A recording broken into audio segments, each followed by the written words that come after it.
Can you imagine waking to find frost crystals growing on the inside of your bedroom window? Picture stepping outside into air so sharp it burns your lungs with each breath, where the wind doesn't just blow, it cuts through wool and leather as if they were paper.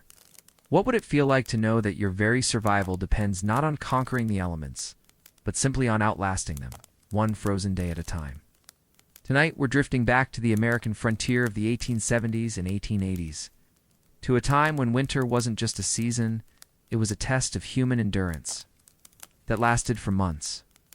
We'll walk softly through the snow-covered plains of Nebraska, Dakota Territory, Wyoming, and Montana, where ordinary people faced extraordinary cold with nothing but their wits, their neighbors, and whatever scraps of warmth they could gather around them.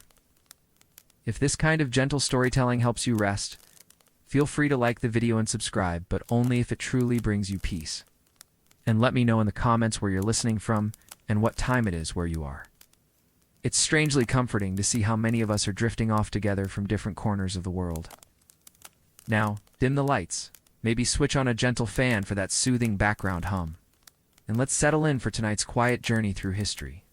We're about to discover how people endured the merciless winters of the Wild West, not with heroic drama, but with the slow, steady rhythm of survival itself.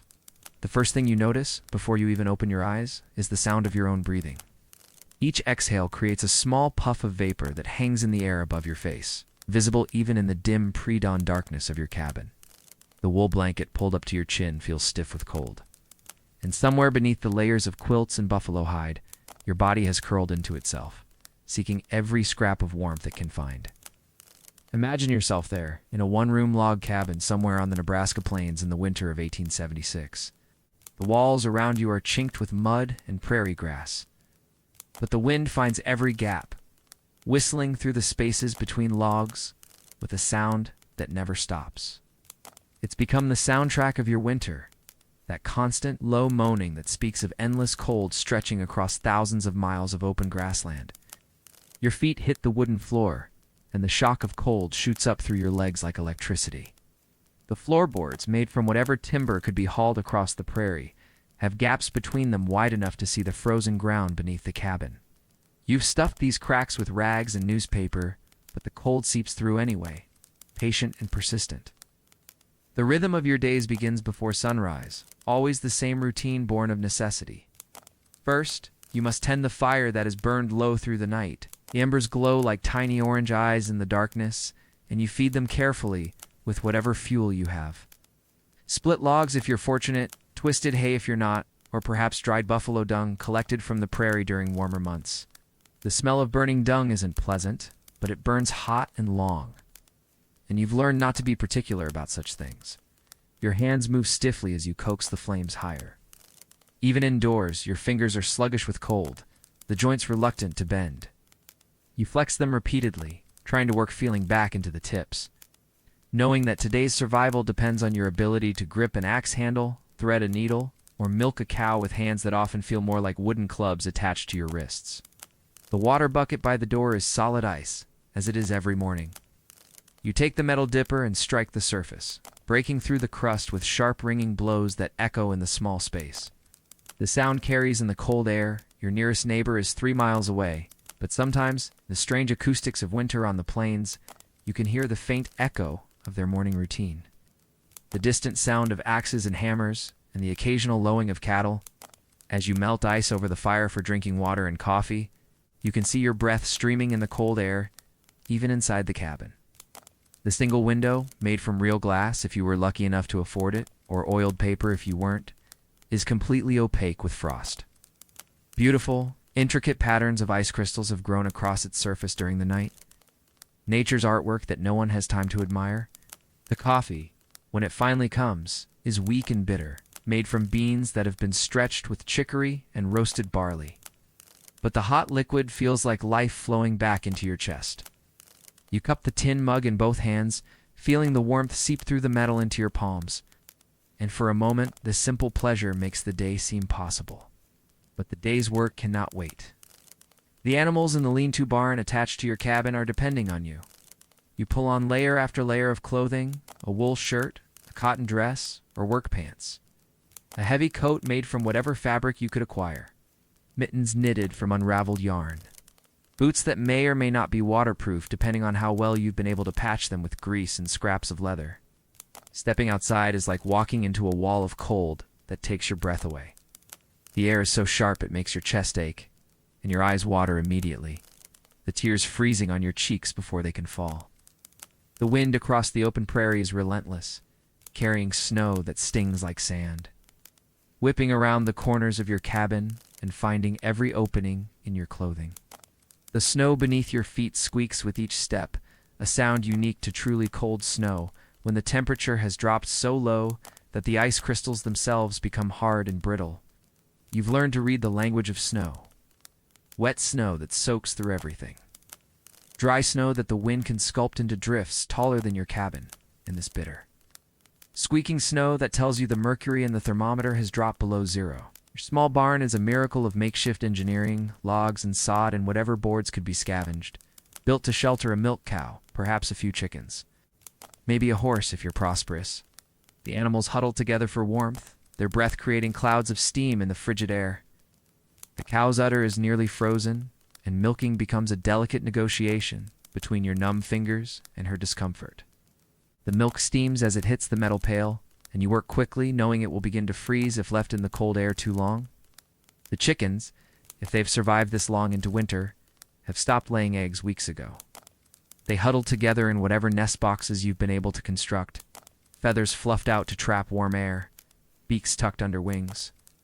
Some mornings, you find one that didn't make it through the night, frozen solid on the roost, and you add it to the pot for stew without ceremony. Sentiment is a luxury you cannot afford when survival depends on consuming every calorie available. Back inside the cabin, the contrast feels almost tropical, though you know the temperature has barely risen above freezing despite the fire. Your family moves through the morning routine with efficient silence. There's no energy to waste on unnecessary words, when every breath creates a visible cloud, and every movement must be calculated to conserve warmth. Breakfast might be salt, pork, and beans if supplies are holding out. Or perhaps just cornbread made with flour that may have been stretched with ground bark or sawdust, depending on how long the trains have been unable to get through. You eat standing close to the fire, shifting from foot to keep blood moving in your legs, and every bite is eaten with gratitude. Not for the taste, but for the simple fact that there is something to eat at all. The children, if there are children, wear layers of clothing that make them look like small bundled packages. They move carefully in their bulky clothes, and their cheeks are perpetually red from the cold. Play is a luxury when survival requires constant attention, but sometimes you catch them making small games from the frost patterns on the window, or building tiny snow figures with the snow that has blown in through the gaps in the walls. As the short winter day progresses, the sun, when it appears at all through the gray clouds, provides little warmth, but offers a pale reminder that somewhere beyond this endless cold, spring still exists as a possibility.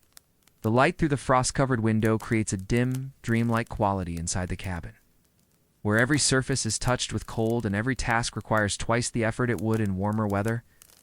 Your hands are constantly moving, knitting, mending, whittling, doing anything to keep the fingers active and the blood flowing. The women work on quilts, piecing together scraps of fabric with stitches that must be precise despite numb fingertips. The men tend to tools and equipment, sharpening axes and knives, repairing harness and gear, all while breathing on their hands to keep them flexible enough to work. The afternoon brings the constant task of tending the fire. Wood is precious. Every log must be split and stored carefully, and the fire must be maintained at just the right level to provide warmth without wasting fuel. You've learned to bank the coals in a way that will keep heat radiating through the night, and the sound of your axe splitting kindling has become as regular as your heartbeat. As evening approaches, the temperature drops even further.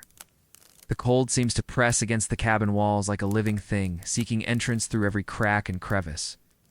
You stuff rags and paper into gaps that appeared fine during the day, but now whistle with escaping heat. The wind picks up and the cabin creaks and settles under the pressure of the gusts. Dinner is often the same beans and salt pork, perhaps with some dried corn, if the harvest was good and the storage is held out. You eat by firelight, conserving the precious candles or oil for necessary tasks. The food is warm and filling, But the constant cold means your body burns through calories quickly, leaving you always slightly hungry, always craving more fat and warmth than your supplies can provide. The evening routine begins early, as daylight fades by 4 o'clock in the depths of winter. The animals must be checked one more time, fed what hay you can spare, their water unfrozen enough to drink. You bank the fire carefully, adding logs that will burn slowly through the night, and arrange the embers to radiate heat for as long as possible. Bedtime means stripping down quickly in the cold air and diving under layers of quilts and blankets and buffalo robes. Sometimes sharing body heat with family members, sometimes heated by stones that have been warmed by the fire and wrapped in cloth. The bed is often just a straw mattress on a wooden frame, but the layers of covering create a small pocket of warmth that feels like luxury after the day's constant battle against the cold. As you settle into sleep, the sounds of winter continue outside. The wind moaning across the prairie, the occasional crack of freezing wood, the distant howl of wolves or coyotes. Sometimes the cold is so intense, you can hear the very air itself. A subtle creaking and settling as moisture freezes and expands. The rhythm of these days repeats endlessly through the winter months. Wake, tend, fire, break ice, feed animals, conserve fuel, mend and repair, eat sparingly, sleep in layers, and wake again to the same challenges. There is no drama in this survival, no heroic moments, just the slow, patient endurance of people who understand that spring will come eventually, but only if they can outlast the winter one day at a time. And in the deep quiet of those long nights, as you drift between wakefulness and sleep, you sometimes think about the vast emptiness outside your cabin walls.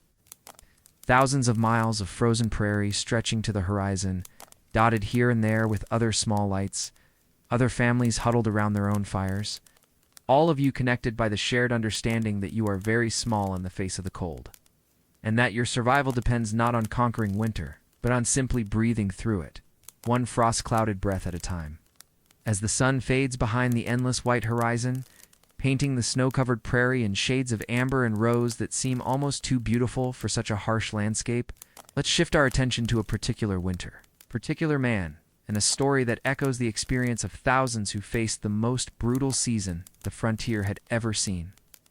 The winter of 1880 to 1881 would come to be known simply as the Hard Winter. And in a small cabin near De Smet, Dakota Territory, a man named Nelson Story was about to discover just how hard winter could be. How it could strip away everything except the most essential elements of human survival and reveal what truly mattered when everything else was gone. Nelson had come west with the same dreams that drew so many others. Land of his own, vast and unbroken as far as the eye could see, the future built with his own hands and the sweat of his brow. Prosperity earned through honest work rather than inherited privilege or urban cunning. He'd claimed 160 acres under the Homestead Act, walking the boundaries of his property on that first day with a surveyor's chain and iron stakes, marking corners that seemed to define not just land but possibility itself. The soil was rich and black beneath the prairie grass, and when he held it in his hands, it felt like holding the future. The cabin he built with his own timber was modest but sturdy, its logs chinked with clay and prairie grass, its single room designed to hold everything a family needed to begin a new life. He had selected each log carefully, choosing straight-grained oak and ash from the creek bottom, seasoning the wood through one summer before raising the walls the next. The roof was sawed over rough planking, and when the spring rains came, it would bloom with wildflowers. As if the very house were reaching toward the sky, his wife Sarah had sewn curtains for their single window from fabric she had brought from their old home in Illinois, blue calico with tiny white flowers that reminded her of the garden she had left behind. Those curtains represented more than decoration. They were an assertion of civilization, a declaration that this rough cabin would be a home, not merely a shelter. She had also brought her mother's china teacups, packed carefully in a barrel with her quilts. On Sundays, she would serve coffee in those delicate cups, as if they were still sitting in a proper parlor, instead of on a rough plank table lit by a single coal oil lamp. Their 2 young children, 8-year-old Mary and 6-year-old Tom, had run barefoot through the tall grass that first summer, chasing meadowlarks whose yellow breasts flashed like small suns as they rose and fell above the prairie swells.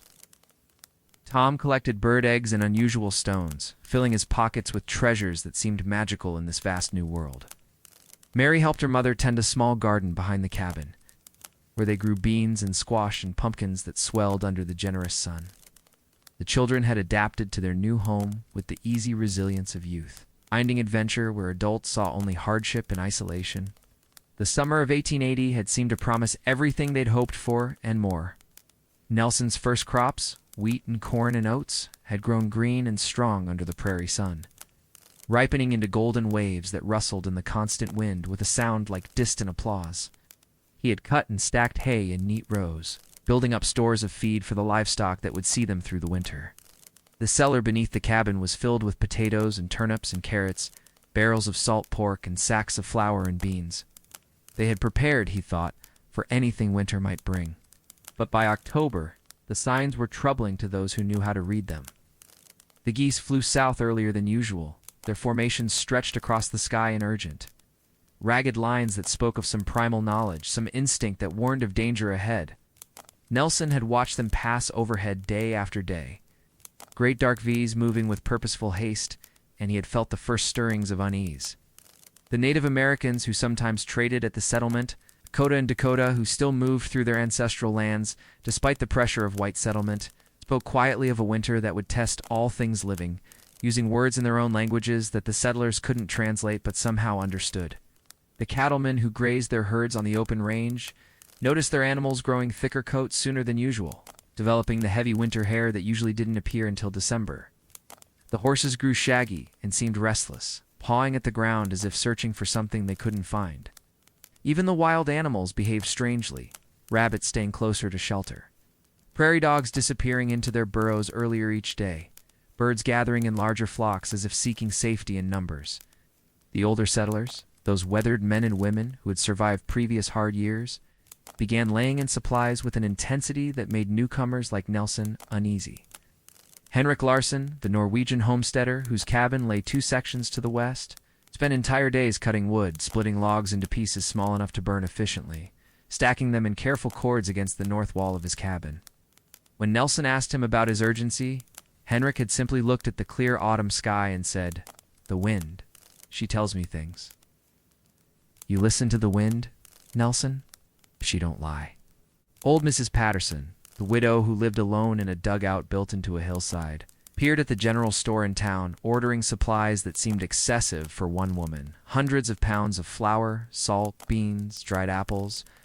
When the storekeeper asked if she was planning to feed an army, she fixed him with a stern look and said, "Young man, I lived through the winter of '68 in Minnesota. I know what hunger looks like, and I know what death looks like. Better to have too much than too little." The first snow came in early November.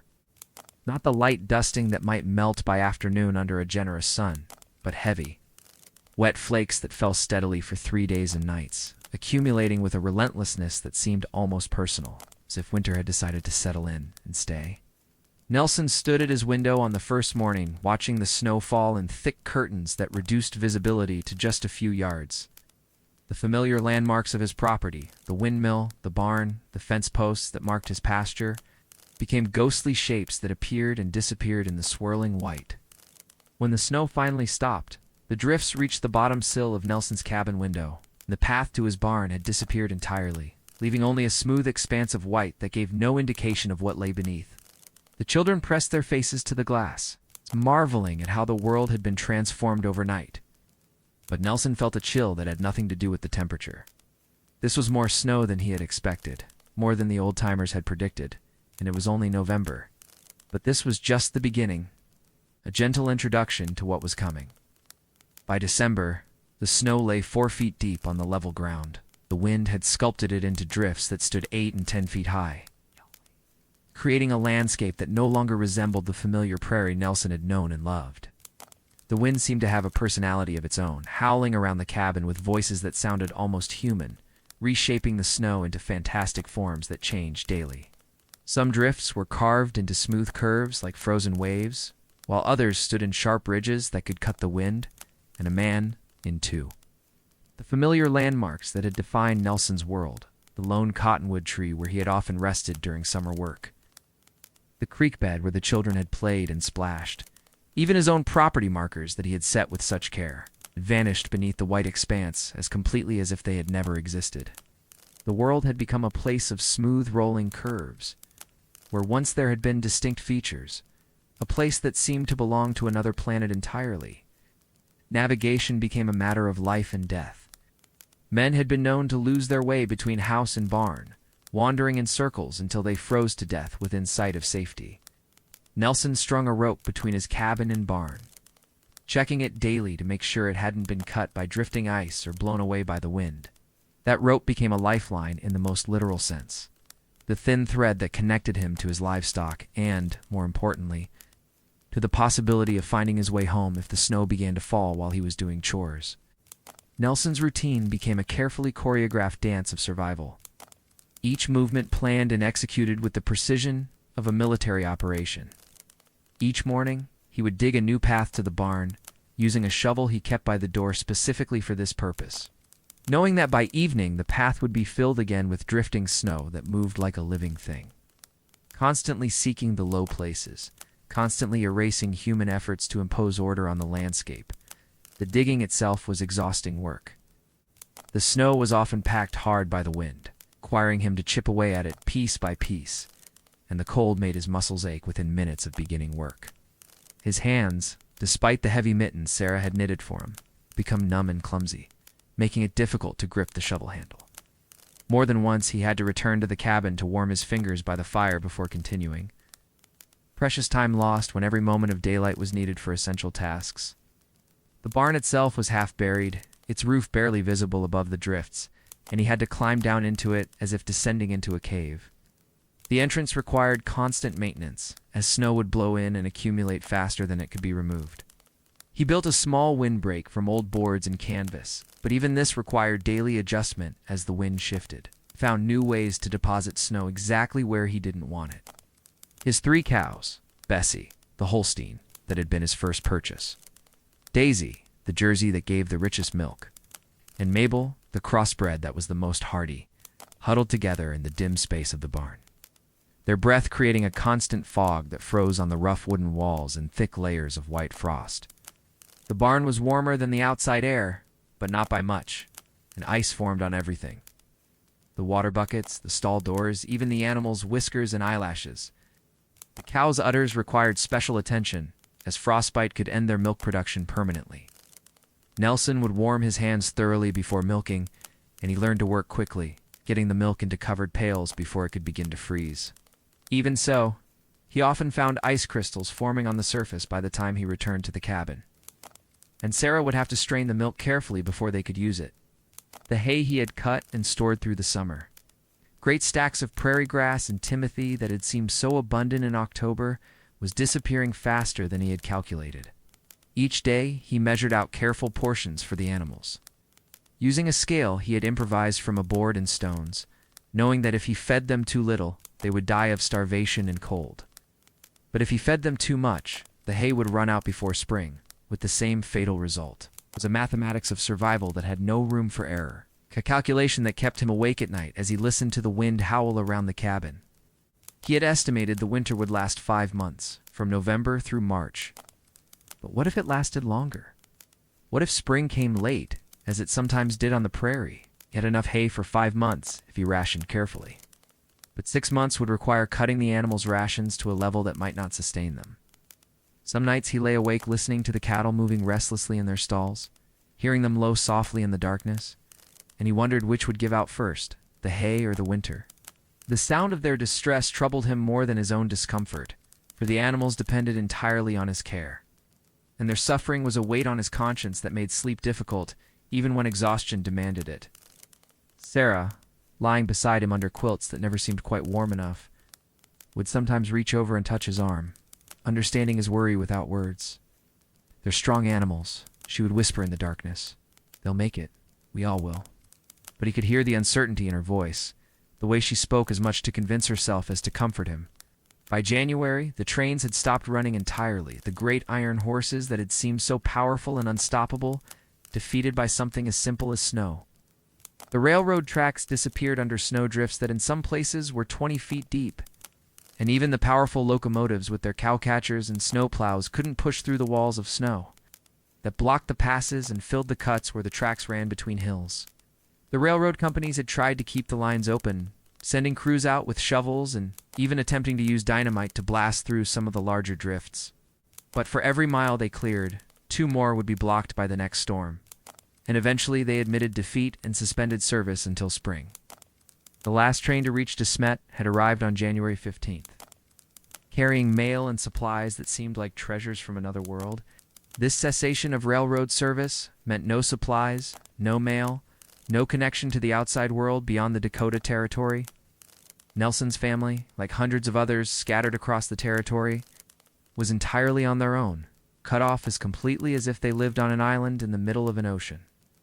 The isolation was almost as hard to bear as the cold and the diminishing supplies, for it meant that no help could come, no matter how desperate their situation became. The coffee ran out first, that precious luxury that had made the morning chores bearable. Sarah had rationed it carefully, using fewer and fewer grounds each day until the resulting liquid was barely colored water. But even this careful conservation couldn't make it last forever. The loss of coffee was more than the loss of a beverage. It was the loss of a ritual. It's a moment of warmth and comfort that had begun each day with something approaching normalcy. Then the sugar disappeared. The white crystals that had sweetened their cornbread and made the children's porridge palatable. Sarah tried honey, when they could get it, and even attempted to make syrup from beets. But nothing quite replaced the simple sweetness that had made their simple meals more enjoyable. The children, especially young Tom, missed the occasional piece of candy or sweet cake that had made special occasions feel special. The flour came next, that fundamental staple that had provided bread and biscuits and pancakes. Sarah learned to make bread from the wheat Nelson had ground by hand using an old coffee mill. It's a process that was laborious and produced a coarse, dark flour that made heavy, dense loaves. But even this inferior bread was better than no bread at all. The children grew accustomed to meals that consisted of little more than beans and salt pork, day after day after day. The monotony of their diet was almost as wearing as the hunger itself. Without variety, without the small pleasures of different flavors and textures, eating became merely a necessity rather than a comfort. Sarah tried to create variation by cooking the same ingredients in different ways. Beans baked one day, boiled the next, mashed into a paste, and fried as patties on the third day. But there was only so much that could be done with such limited ingredients. The salt pork, their primary source of protein, had to be used sparingly. Each piece was precious, and Sarah would save the fat to cook other foods, wasting nothing. She learned to make soup from bones that had already been used for one meal, extracting every bit of nutrition from their dwindling supplies. The children, who had been accustomed to meat at every meal, learned to be grateful for small portions and to chew slowly to make the experience last longer. The cold was unlike anything Nelson had experienced, even during harsh winters in Illinois. The thermometer he had hung outside his door registered temperatures that seemed impossible. 30 below zero, then 40 below, then 50 below. At such temperatures, the air itself seemed to become solid, thick and painful to breathe, requiring conscious effort to draw into the lungs. The cold had a quality that was almost alive, a presence that penetrated everything and seemed determined to find its way into every space where warmth might hide. It crept through chinks in the cabin walls. Despite the careful chinking Nelson had done in the fall, it rose from the floor, which was never quite warm despite the constant fire. It lurked in corners and under furniture, waiting to ambush anyone who moved away from the stove. Spit froze before it hit the ground, a phenomenon that fascinated and horrified Tom. He tested it repeatedly until his father forbade the practice, fearing the boy would injure his mouth. The moisture from their breath created layers of ice on the inside walls of the cabin, building up gradually until the walls were covered with a coating of frost that glittered in the lamplight like diamonds, but spoke of how little their small fire could do against the vast cold outside. In the mornings, they would chip the ice away with knives, collecting it in pots and pans to melt for water because the well had frozen solid clear to the bottom, 20 feet down into the earth. The well water, when they could get it, was so cold it made their teeth ache. But it was precious because it meant they didn't have to melt snow, a process that consumed fuel they could barely spare. The process of obtaining water became a major daily task. Snow had to be gathered in buckets and brought inside to melt. But snow contained surprisingly little water. A bucket of snow yielded perhaps 2 inches of water in the bottom.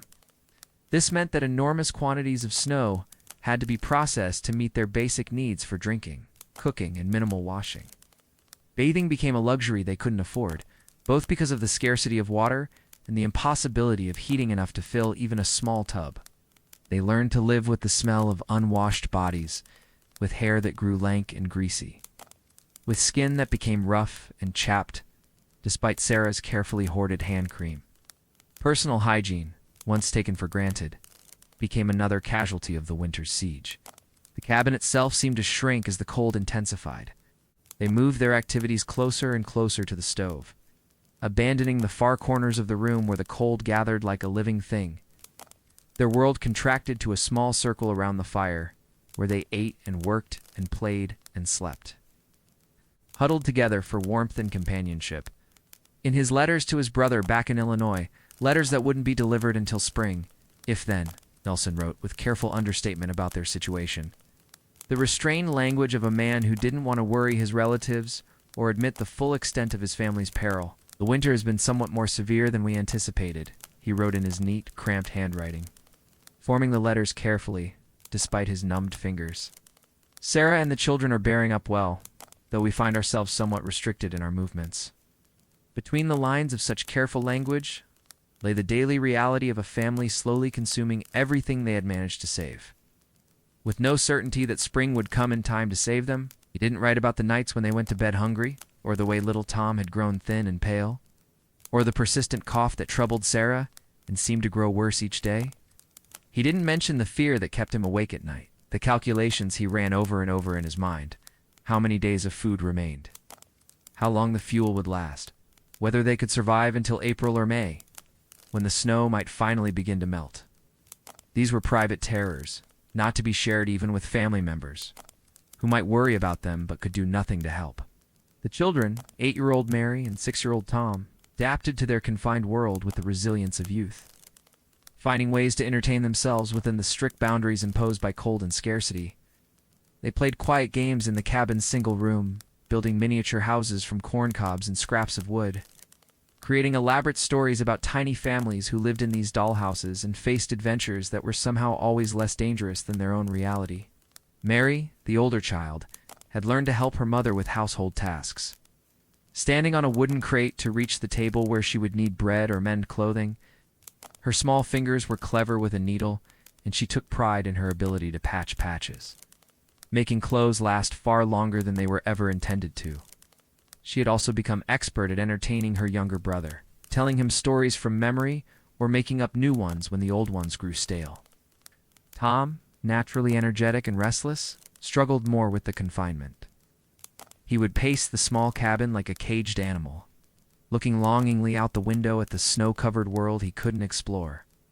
Sarah learned to give him small tasks that made him feel useful, sorting beans, stacking firewood, helping to measure out supplies. Anything that would channel his energy in useful directions. Their laughter, when it came, sounded strange in the muffled silence of the snow-covered world, echoing off the frost-covered walls with a hollow quality that reminded everyone how isolated they were. But it reminded Nelson and Sarah that life continued even in the midst of such hardship, that children could find joy even in the darkest circumstances, and that hope was not something that could be extinguished by cold or hunger or fear.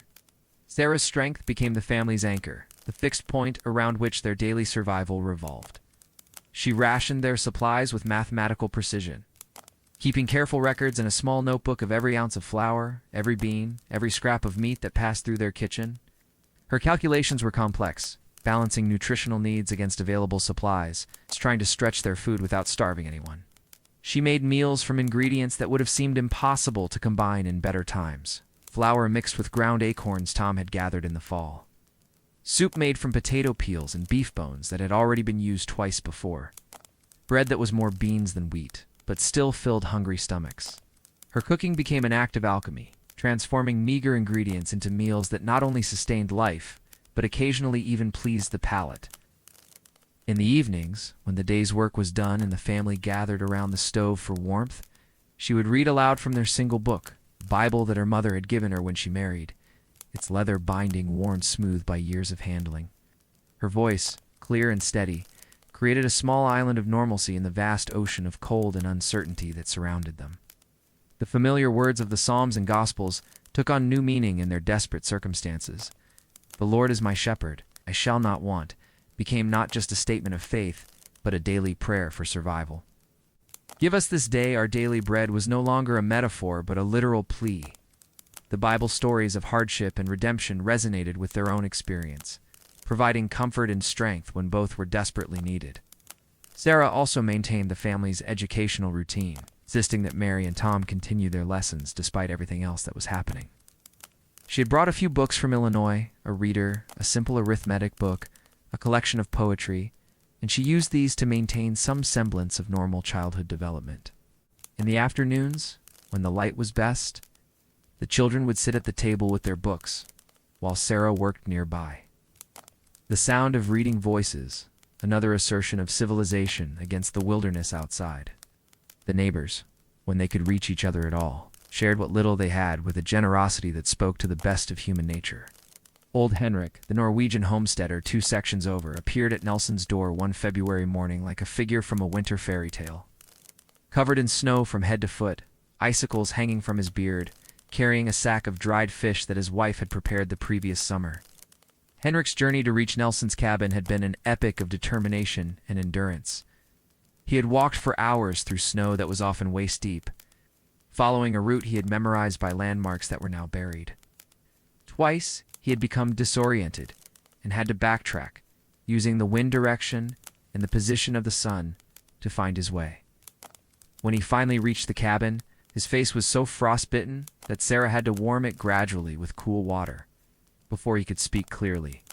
They sat by Nelson's fire and shared coffee made from roasted wheat, a bitter beverage that bore little resemblance to real coffee but was warm and stimulating. Henrik spoke quietly about his own struggles, his words careful and deliberate as he chose between English and Norwegian, sometimes lapsing into his native language when emotion overcame his vocabulary.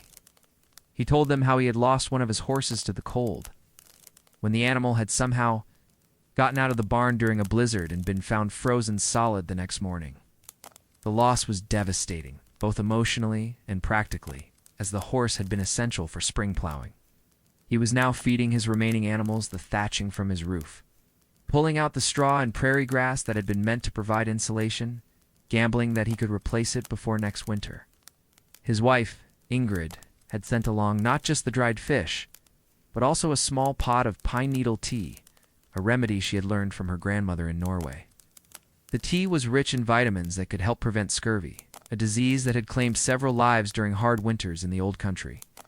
Sarah accepted the gift with tears in her eyes, understanding that Henrik's family was sacrificing their own comfort to help their neighbors. These visits were rare treasures in the isolation of the hard winter, moments of human connection that reminded them they were not alone in their struggle. The simple act of conversation with someone outside the family circle was precious beyond description, a reminder that the world beyond their cabin still existed, and that spring would eventually restore the community connections that winter had severed. Sometimes a neighbor wouldn't be seen for weeks, their absence a source of growing concern that could only be resolved when the weather permitted. Someone to make the dangerous journey to check on them. These welfare visits were acts of heroism that often went unrecorded, men and women risking their own lives to ensure that their neighbors were still alive. When the snows finally melted enough to allow more regular travel, the community would discover the cost of their isolation in stark and painful terms. The Johnson family, who had homesteaded a few miles to the east, had burned their furniture to stay warm when their coal ran out in January. They had started with chairs and tables, then moved on to bed frames and dressers, finally burning even their children's wooden toys in a desperate attempt to keep their fire going. When neighbors finally reached them in late February, they found the family huddled in a cabin that contained almost nothing except the stove and the clothes on their backs. The house that had once been a comfortable home was now an empty shell, its furnishings converted to ash and memory.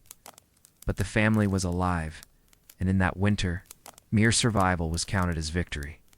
The young couple from Ohio, the Brennans, who had arrived just the previous spring full of hope and determination, had lost their baby to pneumonia in January.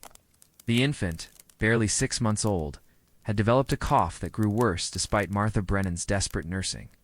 Without proper medicine or the ability to get medical help, they could only watch helplessly as their child's condition deteriorated.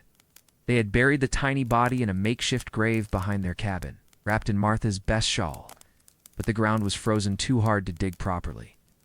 The grave was shallow, marked only by a crude wooden cross that Patrick Brennan had carved with tears freezing on his cheeks. They knew they would have to properly bury their child when the ground thawed. But for now, the small mound of snow marked a loss that was almost too large to bear. These losses were absorbed into the collective memory of the settlement without fanfare or dramatic mourning. They were simply part of the price of winter on the frontier. Entries in an accounting book of survival that recorded both victories and defeats with equal starkness. The community had learned to grieve quietly and quickly, because dwelling on loss too long was a luxury they couldn't afford when their own survival remained in doubt. But the losses weren't forgotten. Names were remembered. Stories were told. The empty cabins served as silent reminders of how thin the line was between survival and disaster. Each family that made it through the winter carried the memory of those who didn't, a weight of survivors' guilt that would influence their decisions for years to come. As February stretched into March, Nelson began to worry that spring might not come at all, that the normal cycle of seasons had somehow been broken, and winter had become a permanent condition. The snow showed no signs of melting, and if anything, it seemed to be accumulating even faster as storm after storm swept across the plains with renewed fury. Their supplies had dwindled to almost nothing. The beans were nearly gone, counted out each day like precious coins. The salt pork had been reduced to small pieces that were more fat than meat, providing flavor for the thin soups that had become their primary sustenance. They were eating seed wheat that was meant for spring planting, a desperate measure that mortgaged their future against their present survival. The consumption of seed wheat was perhaps the most difficult decision Nelson had to make during the entire winter. Those precious kernels represented not just potential food for the coming year, but the very foundation of their future on the homestead. Without seed to plant, there would be no crop, and without a crop, they would have no way to support themselves through another year. But faced with the immediate prospect of starvation, the choice was clear, even if it was devastating. Nelson measured out the wheat grain by grain, using only what was absolutely necessary to keep his family alive, saving every kernel he could for planting, calculated and recalculated, trying to determine the minimum they needed to survive against the minimum they needed to plant a viable crop. Some evenings, as the wind howled around their cabin with renewed fury, it seemed to Nelson that winter had become a permanent condition, that the world had shifted on its axis and would never again know warmth. The cold seemed to have a malevolent intelligence, finding new ways to torment them just when they thought they had adapted to its presence. The wind was the worst part, more than the cold or the snow or even the hunger. It never stopped, never even paused for breath, howling around the cabin with voices that sometimes sounded human, sometimes like wild animals, sometimes like demons from hell itself. It found every crack and crevice in their defenses, probing constantly for weaknesses, bringing news of the vast emptiness that surrounded them. But gradually, almost imperceptibly, the signs of change began to appear to those who knew how to look for them. The quality of light through their frost-covered windows shifted subtly, staying bright a few minutes longer each day as the sun traced a higher arc across the sky. It was a change measured in minutes rather than hours, but to people who had lived in semi-darkness for months, those extra minutes of daylight were precious beyond description. The wind, while still fierce and unrelenting, began to carry different scents. Not just the clean, empty smell of snow that had dominated for so long, but hints of earth and moisture that spoke of transformation somewhere beneath the frozen surface. It was a subtle change, often masked by the overwhelming smell of cold and snow. But occasionally, when the wind shifted just right, there was something else, something that spoke of life stirring in hidden places. The animals seemed to sense the change before the humans did. The cows became more restless in their stalls, lowing more frequently and with a different tone, as if they were responding to some signal the humans couldn't detect. Even the barn cats, who had spent months in a state of semi-hibernation, began to move around more, exploring corners they had abandoned to the cold. Nelson began to notice that the snow, while still deep and persistent, had a different quality. It was softer somehow, more likely to compress under his feet rather than crack and crunch. The drifts, while still massive, seemed less permanent, as if they were beginning to settle and consolidate, rather than continuing to build endlessly higher. When the thaw finally came, it arrived not as the gentle spring Nelson remembered from his childhood in Illinois, but as a violent flood of melting snow and ice that transformed the landscape with frightening speed. The creek that had been frozen solid for months, its surface, buried under feet of snow, became a rushing torrent that swept away everything in its path: fence posts, shed roofs, piles of firewood that had been carefully stacked and counted. The sound of running water was shocking after months of winter silence. It started as a trickle, barely audible beneath the wind, but within hours it had become a roar that could be heard from inside the cabin. Nelson stood at his window, watching in amazement as water appeared where none had been visible for months, carving new channels through the snow and revealing the familiar contours of his land. The roads became impassable rivers of mud, mixed with chunks of ice and debris from the winter's accumulation. What had been solid snowpack became a quagmire that could swallow a horse to its belly, trapping anyone foolish enough to attempt travel. The transformation was so rapid that it seemed almost magical, as if the earth were waking from a deep sleep and shaking off the winter's burden with violent enthusiasm. The landscape revealed itself slowly, like a photograph developing in solution, showing a world transformed by months of burial under snow. Familiar landmarks appeared in unexpected places, shifted by the weight and movement of ice. Fences had been moved by drifting snow, buildings had shifted on their foundations, and trees bore scars from the winter's assault that would mark them for years to come. But most shocking of all was the revelation of winter's casualties.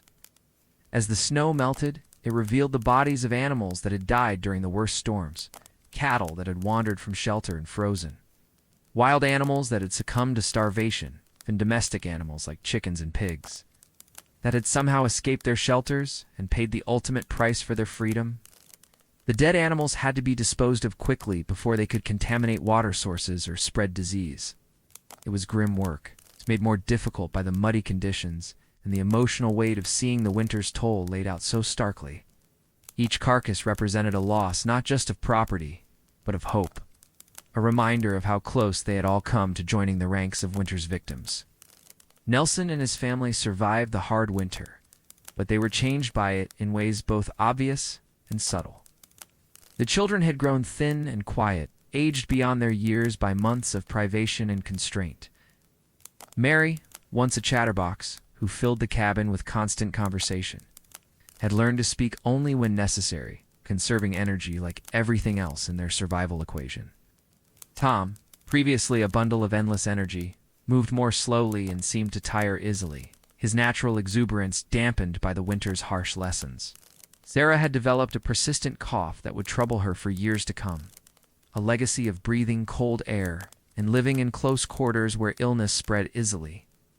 The cough was deep and harsh, sometimes keeping the family awake at night and serving as a constant reminder of the price they had paid for survival.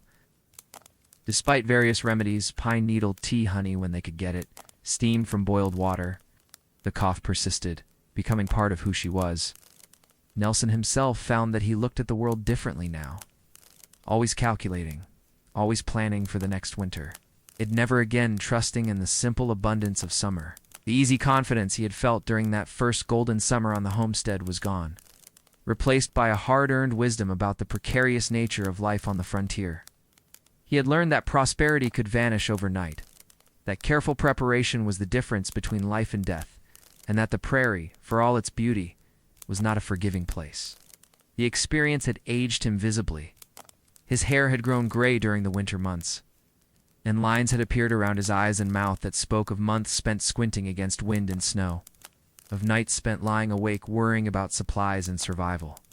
His hands, once smooth from office work back in Illinois, were now permanently roughened and scarred from the constant labor of winter survival, splitting wood with numb fingers, digging through ice and snow, handling rough tools in impossible conditions. But perhaps the most profound change was in his relationship with the land itself. Before the hard winter, he had seen his homestead as something to be conquered and controlled, a resource to be exploited for his family's benefit. Now he understood that he was engaged in a partnership with forces far more powerful than himself, and that his survival depended not on domination but on adaptation and respect. In the years that followed, Nelson would become something of a local expert on winter survival, transformation that happened gradually as neighbors began to seek his advice and counsel. They would come to him in the fall, asking questions about storing food, insulating cabins, and managing livestock through the cold months. His reputation grew not from boastfulness or self-promotion, but from the quiet competence he displayed and the practical wisdom he had gained through bitter experience. He developed systems and practices that became models for the community. His method of insulating cabins using banked snow and carefully placed windbreaks was copied by newcomers. His technique for rationing supplies, calculating not just for the expected length of winter, but for a winter that might last a month longer than usual, became standard practice among those who trusted his judgment. His advice on livestock management was particularly valued. He had learned that animals needed more than just adequate food during extreme cold. They needed shelter from wind, access to unfrozen water, and careful monitoring for signs of distress. He shared techniques for keeping water from freezing, for recognizing the early stages of frostbite in cattle, and for calculating feed requirements that balanced survival against scarcity. But those who knew him well could see that the hard winter had left its mark in ways that went beyond practical knowledge. He never again looked at a clear autumn sky without wondering what lay ahead, never again took for granted the simple comfort of a warm room and a full larder. There was a wariness in his eyes now, a constant awareness of how quickly circumstances could change, and how thin the margin was between prosperity and disaster. This vigilance extended to every aspect of his life. He kept larger stores of food than seemed necessary, maintained his equipment with obsessive care, and always had backup plans for every essential activity. Some neighbors thought he had become overly cautious, even paranoid. But others who had lived through their own hard times understood that his caution was the wisdom of experience. The community itself was transformed by that winter in ways that would influence its development for generations to come. Families that had survived formed bonds that lasted lifetimes, united by the shared memory of months when their very existence had balanced on the edge of disaster. These relationships were different from ordinary friendships. They were forged in desperation and tempered by mutual dependence, creating a network of support that transcended normal social boundaries. The Larsons, the Norwegian family, whose generosity had helped Nelson's family survive, became lifelong friends, despite the language barriers that sometimes made communication difficult. Henrik and Nelson would spend hours together, sharing techniques for farming and survival. Their friendship deepened by the knowledge that they had helped each other through the darkest time either had ever experienced. They developed new customs and practices, ways of helping each other that acknowledged how quickly prosperity could turn to desperate need. The community established informal but effective systems for sharing resources during emergencies, for checking on isolated families during severe weather, and for pooling knowledge about survival techniques.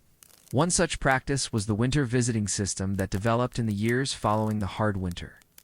Families would take turns hosting gatherings during the coldest months, providing not just social interaction, but opportunities to share resources and information.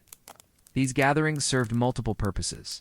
They allowed people to check on their neighbors' welfare, to share news and practical advice, and to maintain the social bonds that isolation threatened to erode. The sharing went beyond material goods to include knowledge and skills. Women shared techniques for stretching food supplies, for making clothes last longer, for treating illness with available remedies. Men exchanged information about weather patterns, about the behavior of animals during severe cold, about construction techniques that could better withstand winter's assault. The hard winter became a reference point for all future difficulties. Other challenges were measured against it and usually found wanting. When crops failed or livestock died or accidents occurred, people would say, well, at least it's not as bad as the hard winter. Somehow that comparison made current troubles seem more manageable. But the winter also became a source of pride, a badge of honor for those who had lived through it.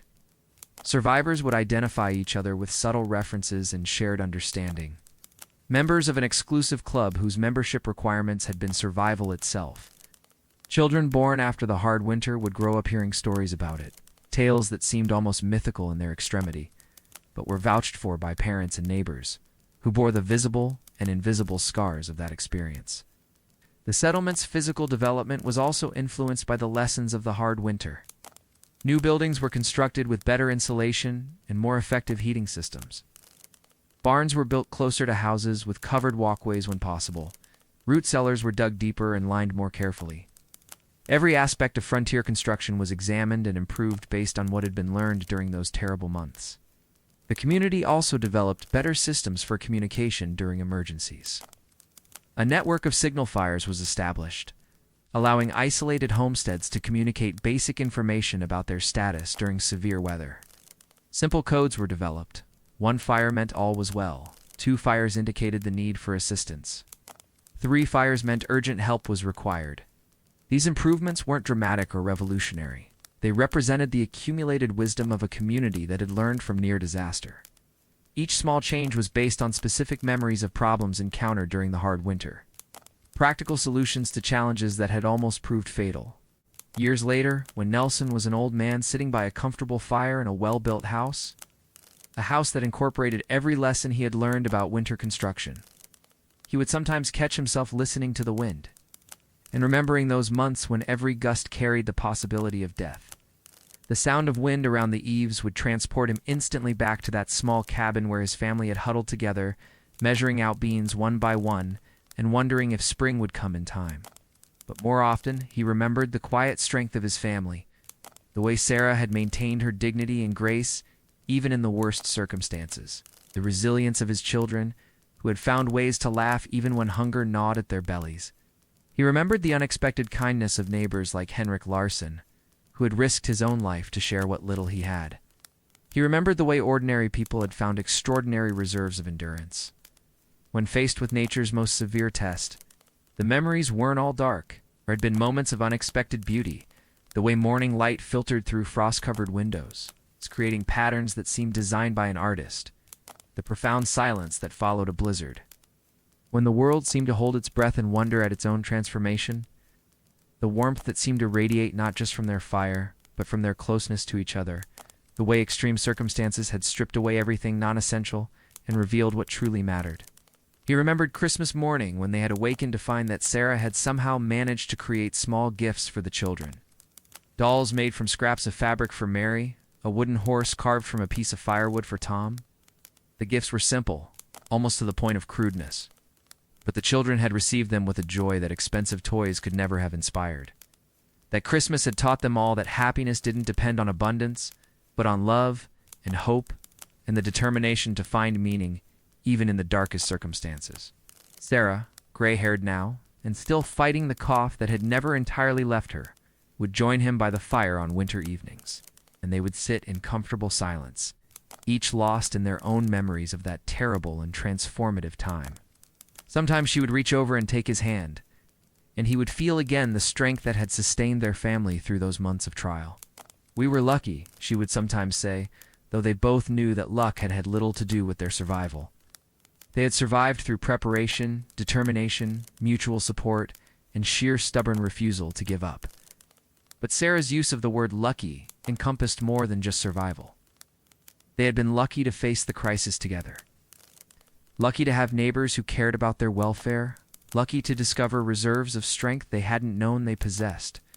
Their children, now grown with families of their own, would visit during the winter months, bringing grandchildren who had never known real hardship, but who listened with wide eyes to stories of the hard winter. Mary, now a capable woman who managed her own household with quiet efficiency, had inherited her mother's strength and practical wisdom. Tom, grown tall and strong, had become a successful farmer who always kept larger stores of supplies than seemed necessary, his childhood memories of hunger making him cautious about abundance. The grandchildren would hear the stories with the mixture of fascination and disbelief. That children reserved for tales that seemed too extreme to be true? How could people really live on just beans and salt pork for months? How could it be so cold that spit would freeze before hitting the ground? How could snow really pile up higher than a man's head and stay that way for months? But Nelson and Sarah would show them the artifacts that remained from that time, the coffee mill that had ground seed wheat into flour, the scales improvised from boards and stones to measure animal feed, the Bible that had provided comfort during the darkest nights. These physical reminders made the stories real, transformed them from fairy tales into family history. The hard winter passed into local legend, told and retold by those who lived through it. But the telling never quite captured the reality of those long months when survival was measured not in days but in hours, when warmth was more precious than gold, and when the simple act of waking up each morning was a small victory against the vast, indifferent cold. The stories became part of the region's identity, shared not just within families, but throughout the community and beyond. Newspaper reporters would come to interview survivors, trying to capture the drama and human interest of the experience. Books were written, some accurate and some sensationalized, but none quite able to convey the grinding day-to-day reality of survival under such extreme conditions. But for those who had lived through it, no external validation was needed. The hard winter remained a private truth, a shared understanding that required no explanation or elaboration. Part of their fundamental understanding of what life could demand and what human beings could endure, the winter had taught them lessons that went far beyond practical matters of survival. They had learned that community was not just a convenience but a necessity, that individual strength was meaningless without mutual support. They had discovered that hope was not an emotion but a decision, something that had to be chosen and maintained through conscious effort, even when circumstances provided no logical reason for optimism. They had learned that dignity could be maintained even in the most desperate circumstances. It was possible to remain fully human even when reduced to the most basic level of existence. The winter had stripped away everything they thought they needed and revealed what they actually required: food, shelter, warmth, and each other. Most importantly, they had learned that survival was not just about living through crisis, but about what kind of people they chose to be while facing it. The hard winter had presented them with countless opportunities to abandon their principles, to become selfish or cruel, or to give up hope. Some had succumbed to these temptations, but most had found ways to maintain their humanity even under the most inhuman conditions. This was perhaps the greatest victory of all. Not just that they had survived, but that they had survived with their essential selves intact. Their capacity for kindness and hope and mutual care, not just preserved but strengthened by the experience. The hard winter had tried to reduce them to mere animals fighting for survival, but they had refused that reduction, choosing instead to remain neighbors, friends, and family, even when such choices seemed impossible.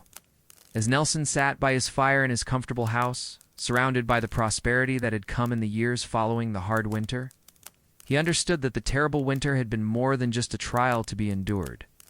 It had been a teacher, harsh and unforgiving, but ultimately invaluable, showing him and his community what they were truly capable of when everything else was stripped away. The hard winter was over, had been over for decades, but its lessons lived on in the careful preparations of each autumn, in the generous sharing that characterized the community, in the quiet strength of people who had learned that they could survive anything if they faced it together. It lived on in children who had grown up hearing the stories, who had carried forward the knowledge that human beings could endure far more than they ever imagined possible. And perhaps most importantly, it lived on in the understanding that true wealth was not measured in material abundance, but in the strength of relationships, the depth of community bonds, and the knowledge that when the worst happened, people would take care of each other. The hard winter had taken much, but it had given something precious in return: the certainty that they were stronger than they knew, more resilient than they had dared to hope, and more connected to each other than the ordinary routines of prosperity had ever revealed. The story of the hard winter would be told and retold for generations, but for those who lived through it, it was more than a story. It was the foundation of their understanding of what it meant to be human, to be part of a community, to face the unknown with courage and hope. It was the proof that even in the darkest times, even when survival seemed impossible, people could find ways not just to endure, but to preserve the best of themselves for the spring that would surely come. Let us now drift from daily struggle into mystery, into the quiet corners of history, where survival techniques, developed over generations, have faded like smoke into the winter air. As we move deeper into the night, imagine walking through the ruins of abandoned homesteads, where archaeologists have uncovered the ingenious, desperate, and sometimes beautiful ways people adapted to survive winters that could kill. The wind carries whispers across these forgotten places, where the foundations of human endurance still mark the landscape like ancient runes. Here, beneath layers of snow and time, lie the secrets of a survival so complete, so all-consuming, that it transformed ordinary people into architects of their own salvation. Each ruin tells a story of adaptation so profound that it challenges our understanding of what humans can endure when they must. In the archives of small historical societies scattered across the northern plains, there are photographs of sod houses that look, at first glance, like gentle hills rising from the prairie. But look closer, and you begin to see the subtle signs of human habitation. A stovepipe emerging from what appears to be empty ground. A door frame set into the side of what looks like a natural hillock. Windows that peer out from caves that are somehow too regular, too purposeful, to be natural formations. These structures represent one of the frontier's most effective but least celebrated adaptations to extreme cold. The sod house, built from blocks of prairie turf cut with special plows, provided insulation that wooden cabins could never match. The thick walls of earth and grass roots held heat like a giant thermal mass, maintaining temperatures that, while never warm, remained survivably cool, even when the outside air dropped to lethal levels. The construction of these earthen fortresses required knowledge that went far beyond simple building techniques. Settlers learned to read the prairie like a vast library, identifying the specific types of grass whose root systems would hold together under stress, whose density would provide the perfect balance between insulation and structural integrity. They discovered that sod cut in autumn, when the roots had completed their growing season, created blocks that would settle and cure through winter into walls nearly impervious to wind and cold. Some families developed sophisticated techniques for layering different types of sod, creating walls with varying insulation properties throughout their structures. Archaeological evidence suggests that the most successful sod houses had walls built in careful patterns, denser, tighter blocks on the north side to resist the bitter winter winds, looser, more insulating blocks on the south side to capture and hold whatever warmth the weak winter sun could provide. But the real mysteries lie in the details that ordinary people developed through trial and error. Techniques that were never written down in farming manuals or government pamphlets. Wisdom that passed from neighbor to neighbor in whispered conversations during brief winter visits. These were the small innovations born of necessity, refined through desperate winters, and then forgotten as prosperity and modern heating made them unnecessary. Consider the practice of newspaper insulation, a technique that archaeologists have discovered in the walls of cabins throughout the northern territories. Families would save every scrap of paper that came their way. Old newspapers, catalog pages, letters, anything that could create an additional barrier against the cold. They would paste these papers to the inside walls of their cabins in overlapping layers, creating a space filled with trapped air between the paper and the logs. The effect was subtle but significant, often meaning the difference between a cabin that could be heated and one that remained perpetually cold despite constant fires. The application of this newspaper insulation became an art form in itself. Families developed specific patterns for overlapping the papers. Techniques for making primitive paste from flour and water that would hold through months of extreme temperature changes. And methods for covering the papers with cloth or hides to prevent them from absorbing moisture from cooking and breathing. Some families created elaborate collages on their walls, arranging newspapers and catalog. Pages and patterns that provided both insulation and a form of primitive interior decoration during the long months, when beauty was a necessity for psychological survival. In some ruins, archaeologists have found evidence of even more desperate measures. Layers of cloth, sometimes entire garments, had been stuffed into wall cavities. In one cabin site in North Dakota, researchers discovered the remains of what had once been a wedding dress, carefully cut into strips and used as insulation. The silk fabric, preserved by the dry conditions, still showed traces of lace and pearl buttons. A poignant reminder of how survival could require the sacrifice of everything beautiful and precious. These textile discoveries reveal a hierarchy of sacrifice that developed within frontier families. Archaeological evidence suggests that clothing was dismantled in careful order. First, the garments that were purely decorative, then pieces that could be replaced with animal hides or rough homespun, and finally, in the most desperate situations, the essential garments that protected human skin from the cold. In several cabin sites, Researchers have found entire layers of insulation made from children's outgrown clothing, suggesting that families systematically converted every scrap of fabric into a barrier against the killing cold. The mystery of fuel extends beyond the obvious scarcity of wood on the treeless plains. Native American techniques, quietly adopted by white settlers who were too proud to admit they were learning from indigenous peoples, provided solutions that sound almost magical in their ingenuity. The practice of burning twisted hay, for example, was an art form that required specific knowledge of grass types, moisture content, and twisting techniques that could make prairie grass burn hot and long. Master hay burners could identify dozens of different prairie grasses by their burning characteristics. Blue stem grass, when twisted with just the right amount of moisture and wound into tight spirals, would burn with an intense heat perfect for cooking. Switchgrass, gathered at a specific time in its growing cycle, could be prepared to burn slowly and steadily for hours. Some families developed secret techniques for treating dried grass with animal fat or rendered bone marrow, creating fuel bundles that burned with the intensity of hardwood. The art of hay preparation occupied entire seasons. Families would gather specific grasses during narrow windows when their burning properties were optimal, then spend weeks preparing and storing these fuel bundles in elaborate systems that kept them dry while allowing proper aging.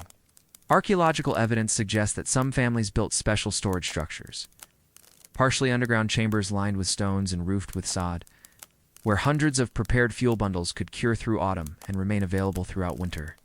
Buffalo dung, called chips by polite society, became a science unto itself. Experienced settlers could judge the quality of buffalo chips by their color, weight, and the sound they made when struck.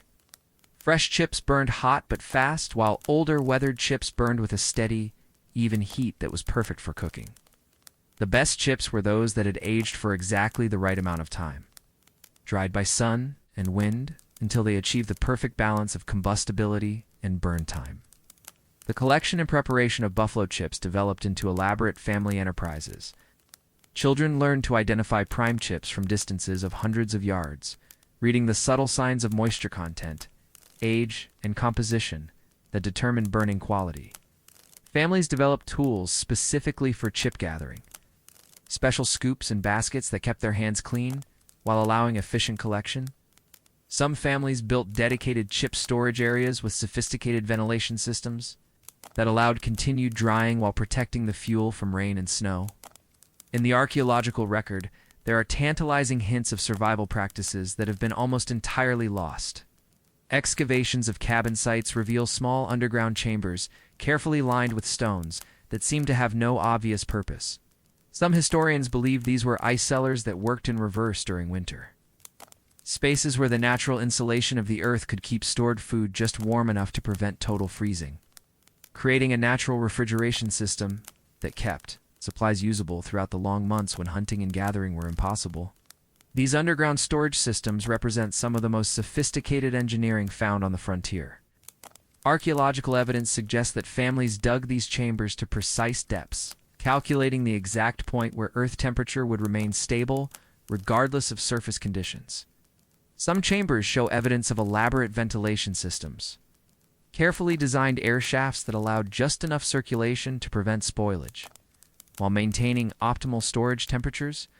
The contents of these chambers, when preserved enough to identify, reveal careful planning that extended through entire seasons. Families stored not just food, but tools, spare clothing, medicines made from prairie plants, and even small supplies of emergency fuel. Some chambers contained ceramic vessels filled with rendered animal fat, providing both emergency food and material for waterproofing and tool maintenance. Others held carefully wrapped bundles of seeds, ensuring that survival through winter would not compromise the following year's crops. The mystery deepens when we consider the social aspects of winter survival.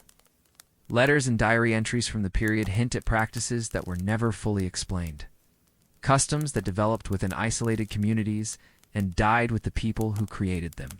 References to warming parties appear in several sources, gatherings where families would combine their resources to heat a single larger space, sharing fuel and food while maintaining warmth through collective body heat. But the exact protocols of these gatherings, how they were organized and maintained, remained frustratingly vague.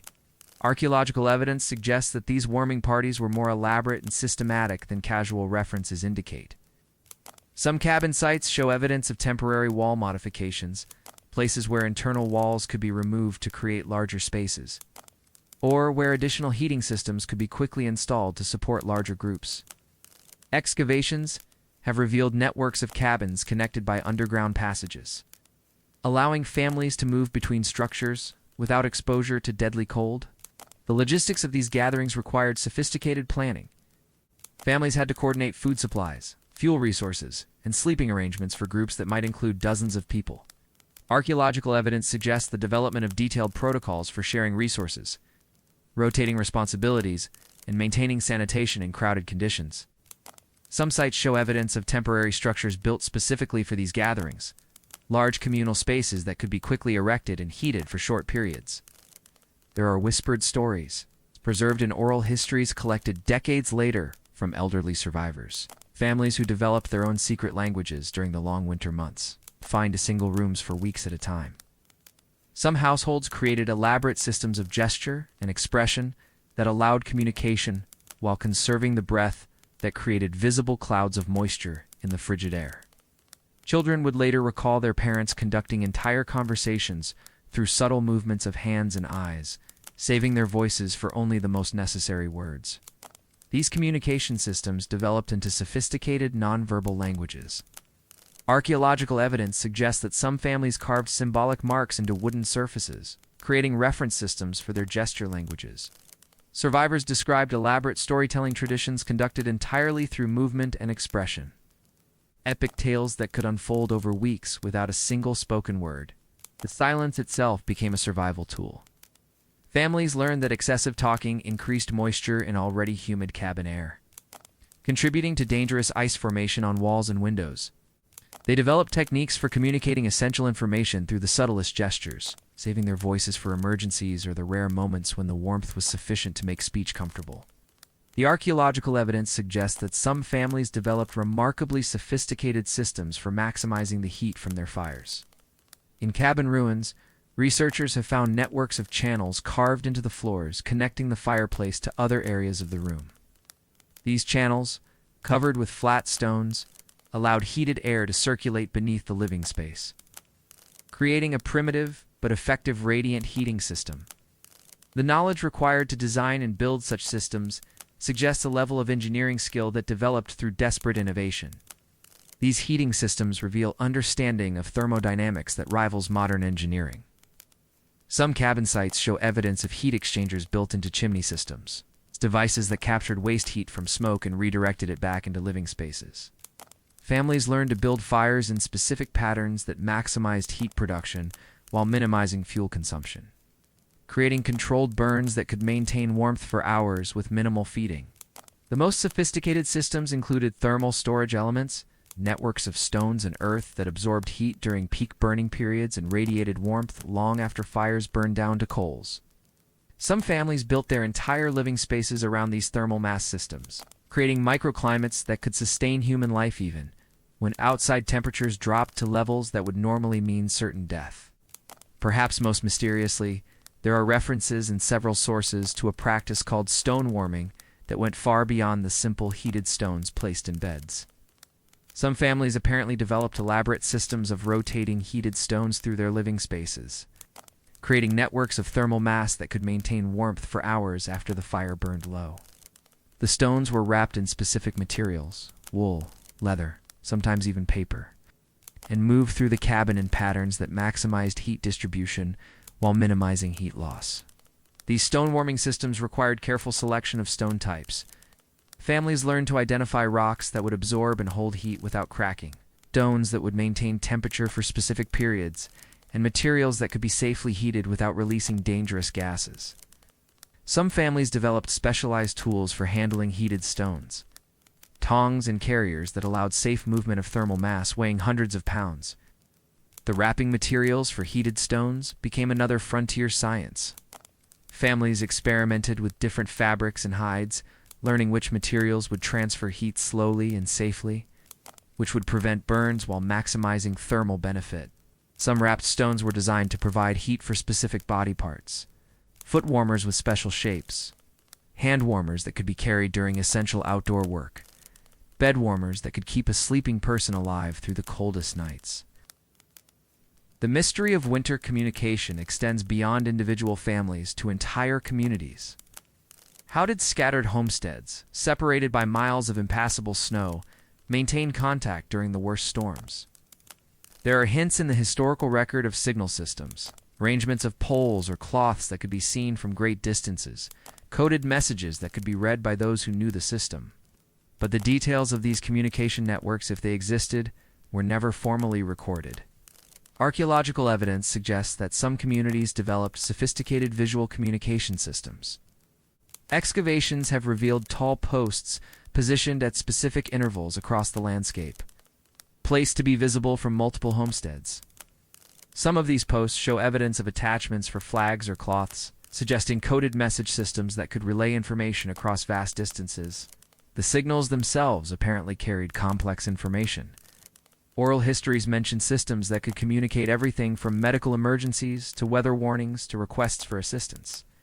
Some families developed their own variations of these systems, creating private communication networks that allowed coordination of activities across multiple homesteads.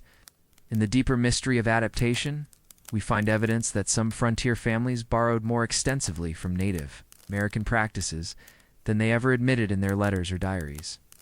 Techniques for sleeping in groups to maintain body heat, methods of food preservation that utilize the extreme cold itself as a preservation medium, practices for maintaining mental health during months of isolation and confinement.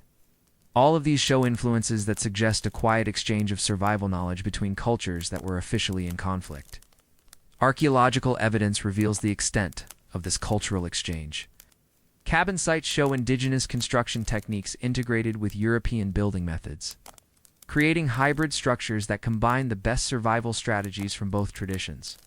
Food storage systems show clear native influences, preservation techniques that utilize traditional indigenous knowledge of prairie ecology and seasonal cycles.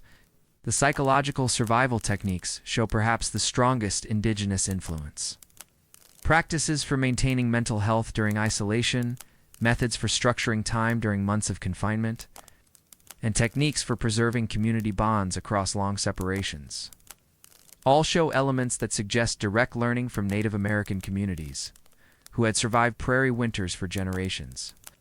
The most haunting mysteries are those revealed by what archaeologists don't find. In some cabin sites, there are no remains of furniture, no evidence of beds or chairs or tables. These families apparently burned everything combustible during their final winter, feeding their last possessions to the fire in a desperate attempt to survive until spring. In these empty spaces, the silence tells a story more powerful than any artifact. These sites of ultimate sacrifice reveal the terrible calculations that survival required. Archaeological evidence suggests careful prioritization in what was burned. First decorative items, then furniture that could be replaced with improvised alternatives. Then finally, essential items like beds and tables when no other fuel remained. Some sites show evidence that families burned their own floors and walls, stripping away parts of their shelter to feed fires that kept them alive for a few more days. The order of destruction in these sites reveals the psychology of survival. Personal items with sentimental value were often preserved until the very end, suggesting that families maintained hope and identity even as they systematically destroyed everything they owned. Children's toys, family photographs, religious items, these were the last things fed to fires, marking the moment when survival required the sacrifice of everything that made life meaningful beyond mere biological continuation. And there are the cabins that were simply abandoned, left with everything intact, as if the inhabitants had stepped out for a moment and never returned. In these frozen tableaux, archaeologists have found meals still laid out on tables, clothing still hanging from pegs, children's toys still arranged as if play had been interrupted by something too urgent to delay.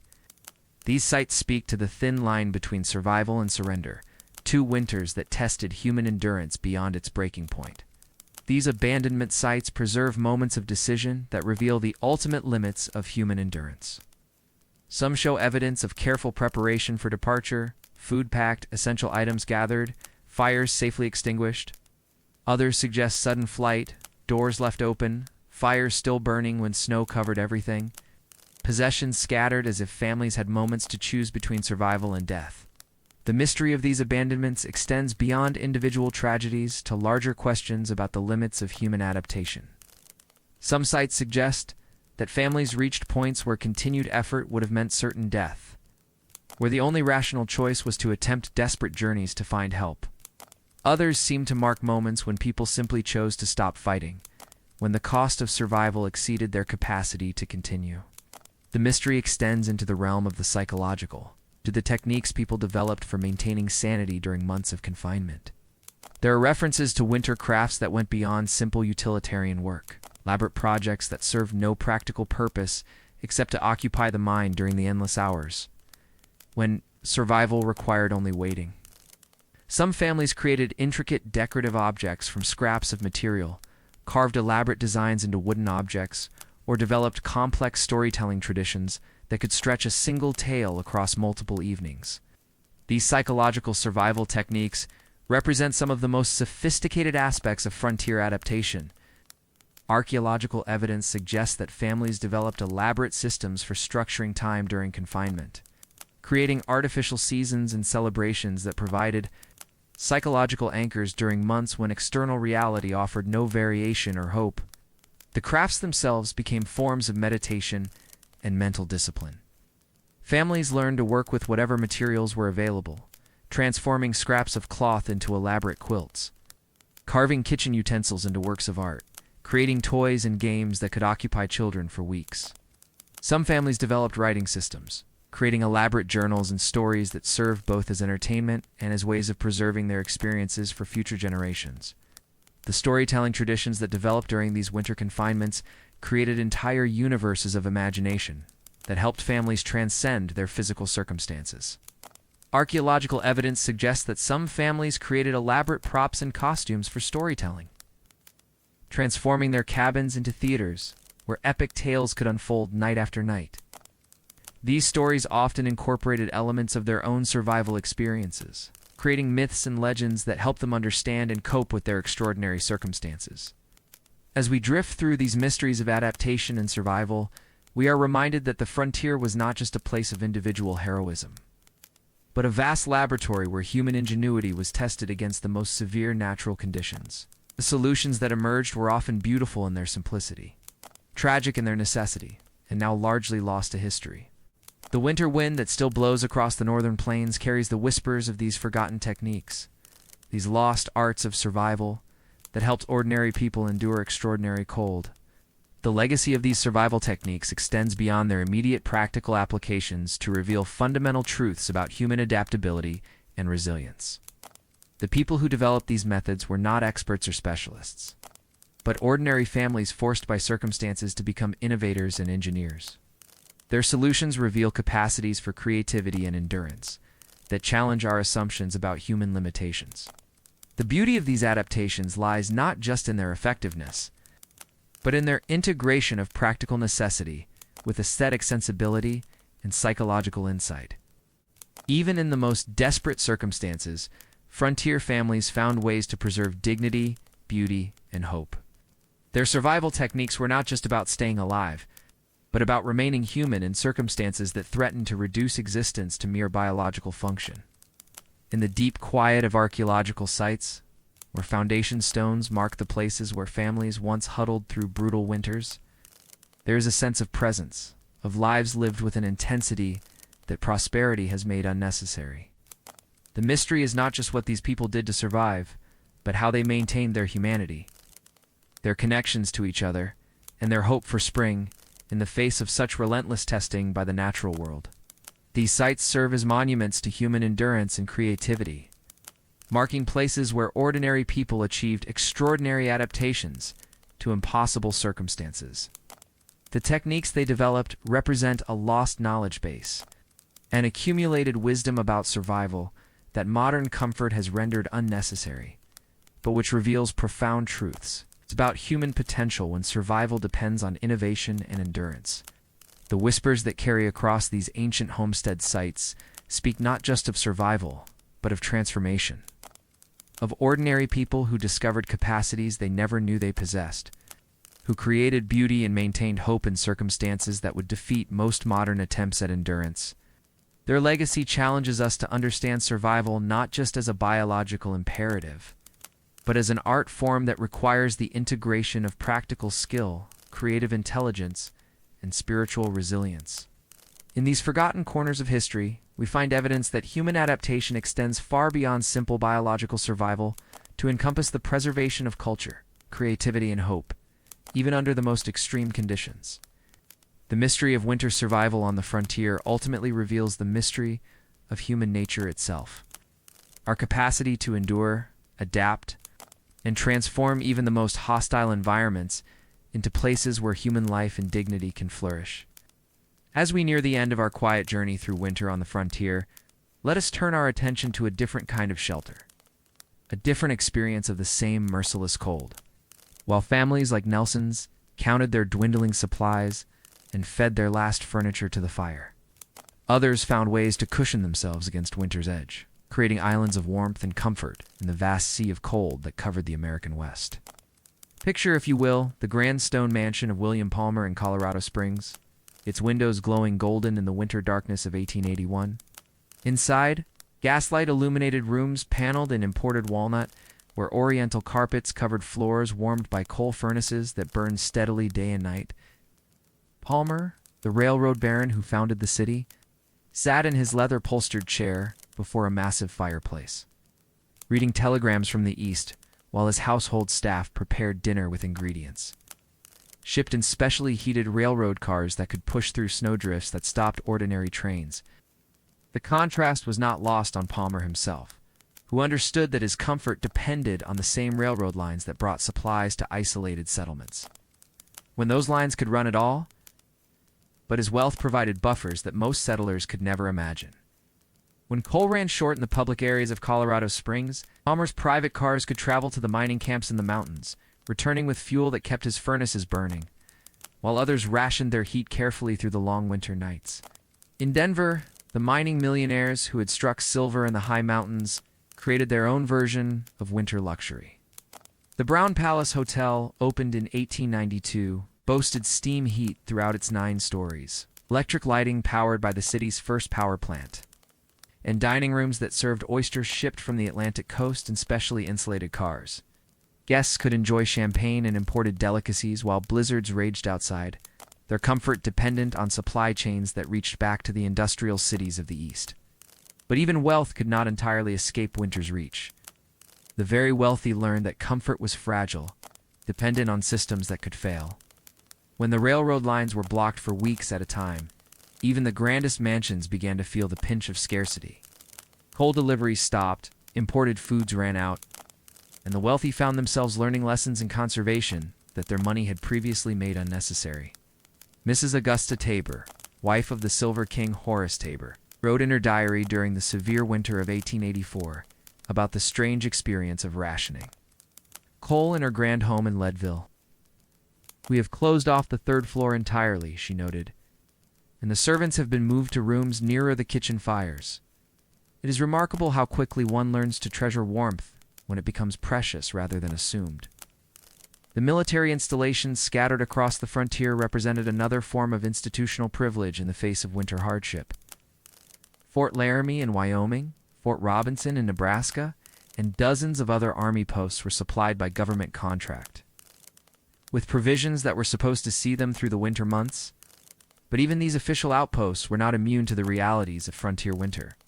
Major James Powell, commanding Fort Phil Kearny in Wyoming Territory, found his garrison reduced to eating horse meat when supply trains failed to get through the mountain passes during the brutal winter of 1866. The soldiers, supposedly protected by the might of the federal government, discovered that institutional support meant little when nature closed the supply lines that connected them to the outside world. The contrast between military comfort and civilian hardship was often stark, but not absolute. Officers' quarters were heated with government coal and furnished with official supplies, while enlisted men crowded into barracks heated by whatever fuel could be acquired locally. But when the supply wagons stopped moving, even generals found themselves wearing multiple layers of uniforms and sleeping under piles of army blankets in rooms where their breath created visible clouds.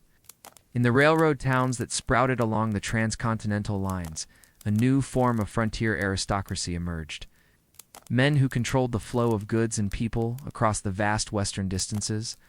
These railroad executives built themselves heated offices and comfortable homes. But their prosperity was directly tied to keeping the trains moving through conditions that often made such movement impossible.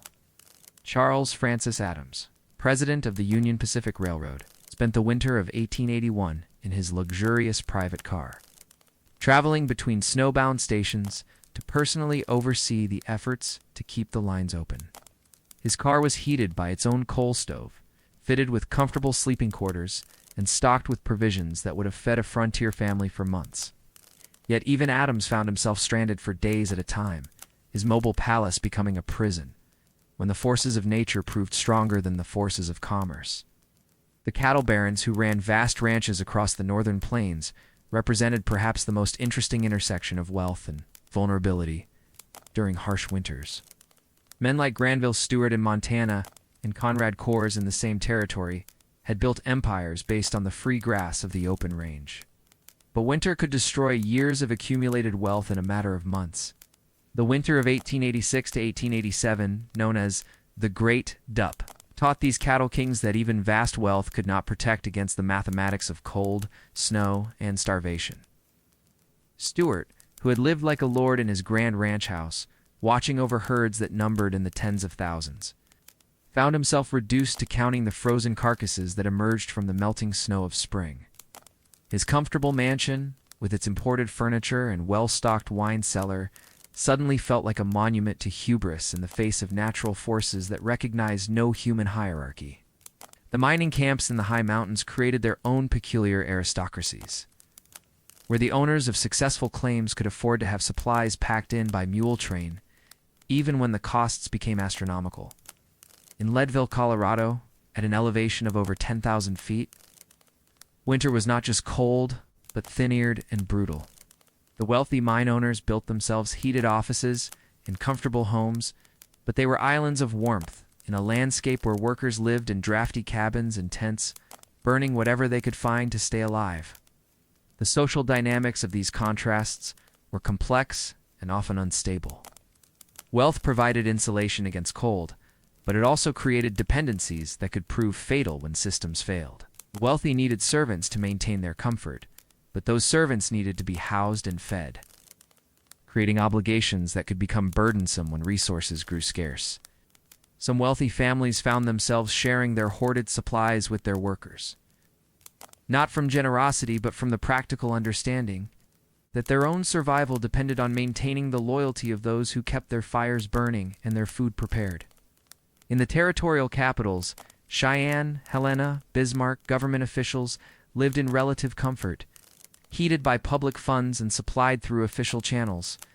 But even these representatives of federal authority discovered that winter could reduce their grand offices to the same basic struggle for warmth that faced every frontier family. Territorial governors found themselves wearing overcoats in their offices and conducting official business in rooms where ink froze in the wells. The most poignant contrasts emerged in the small frontier towns where wealth and poverty lived side by side. The banker who foreclosed on struggling homesteaders might himself be reduced to burning furniture when his coal ran out. The merchant who charged desperate prices for scarce supplies might find his own family rationing food when the railroad stopped running. Winter was a great equalizer that could humble the proud and reduce the powerful to the same basic negotiations with cold and hunger that defined frontier life. Yet even in these moments of shared vulnerability, the traces of privilege remained. The wealthy still had reserves to draw upon, savings accounts in Eastern banks, relatives who could send money by telegraph, investment properties that could be liquidated for emergency funds that might suffer during a hard winter. But they rarely faced the absolute desperation that threatened families who had nothing but what they could produce with their own hands. As spring finally came to the frontier towns and isolated ranches, the contrasts became visible in the landscape itself. The grand houses emerged from winter, with their structures intact, their foundations solid, their furnishings preserved. The cabins of the poor often showed the scars of desperate winters. Missing floorboards that had been burned for fuel, furniture that had been sacrificed to the fire, walls that had been partially dismantled to feed the stove. The wealthy learned different lessons from hard winters than did the poor. Where the poor learned to hoard and conserve, the wealthy learned to diversify their resources and maintain multiple supply lines. Where the poor learned to make do with whatever was at hand, the wealthy learned the importance of maintaining emergency reserves and backup systems. Both forms of knowledge were valuable, but they reflected fundamentally different relationships to scarcity and abundance. In the end, winter on the frontier was a test that everyone faced, but not everyone faced equally. The cold wind that blew across the plains entered both mansions and sod houses, but it found different receptions in each. Wealth could not prevent winter from coming, but it could provide layers of protection that made survival more certain and comfort more possible. Yet even the wealthiest learned that their security was fragile, dependent on systems and supply chains that nature could sever with a single severe storm. The lesson of elite comfort in the frontier winter was not that money could buy immunity from natural forces, but that it could buy time, options, and margins for error that made the difference between survival and surrender. In the democratic severity of winter on the plains, even this advantage could prove insufficient. But it was an advantage nonetheless, one that shaped not just who survived, but how they understood their relationship to the land and to each other in the vast and different landscape of the American West. As our quiet journey through the frozen frontier draws to a close, we find ourselves returned to the present moment, to the warmth and security that most of us take for granted. The stories we have shared tonight of Nelson and his family enduring the hard winter, of forgotten survival techniques that helped ordinary people outlast extraordinary cold, the complex ways that wealth and poverty faced the same merciless seasons. All of these remind us how far we have traveled from that world of constant negotiation with the elements. Think for a moment about the simple miracle of the warmth that surrounds you now. The heated room where you rest, the abundance of food in your kitchen, the layers of infrastructure and technology that stand between you and the kind of cold that once defined winter on the American frontier.